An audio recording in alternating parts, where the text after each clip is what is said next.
Ça nous amène dans une situation très, très difficile. C'est un sérieux problème pour l'UQAT. Les enveloppes d'investissement du ministère de l'Enseignement supérieur versées au cégep et universités seront beaucoup moins importantes que prévu pour la prochaine année. On souhaitait faire cette année pour un peu plus de 10,5 millions d'investissements en infrastructure, c'est-à-dire à la fois en termes de bâtiments, d'entretien, d'agrandissement, d'amélioration, de maintien, mais aussi d'acquisition d'équipements là, de tout type pour nos programmes d'études. Ma capacité de dépenser qui m'a été transmise est de l'ordre de 3 millions. Nous, on prévoyait dépenser autour de 10,5 millions dans l'année.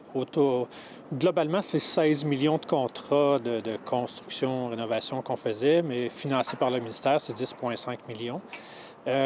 Toutefois, on a eu la nouvelle le 31 juillet que c'est 8,3 millions qu'on devait dépenser au maximum. Les impacts des restrictions budgétaires seront bien réels pour le cégep de l'Abitibi-Témiscamingue. On est en implantation de 2 nouveaux programmes d'études au cégep qu'on a obtenus, architecture et physiothérapie. Heureusement, on avait commandé quelques équipements qui étaient, je dirais, essentiels pour faire l'offre du programme dans la prochaine année, mais il restait des choses à commander.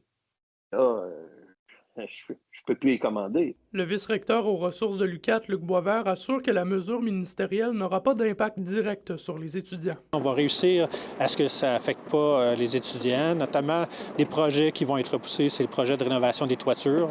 C'est le genre de projet qu'on peut repousser, mais qui n'est jamais une bonne idée de repousser, évidemment. Là. Quand on a des problèmes de toiture, l'écoulement qui se fait pas bien, donc ça génère tout ça de problèmes, ça génère l'usure prématurée. Le cégep de l'Abitibi-Témiscamingue espère que la rencontre de jeudi avec les fonctionnaires du ministère de l'Enseignement supérieur permettra de limiter les baisses d'investissement. Est-ce qu'on est capable d'obtenir de l'ouverture en lien avec des obligations de santé et sécurité? Dans une déclaration écrite, la ministre de l'Enseignement supérieur affirme que la mesure est dans un objectif de saine gestion des fonds publics, que le ministère fera preuve de flexibilité pour que les établissements soient en mesure d'honorer leur engagement contractuel.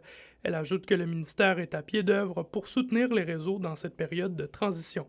André Audet, RNC Nouvelles, Rouyn-Noranda.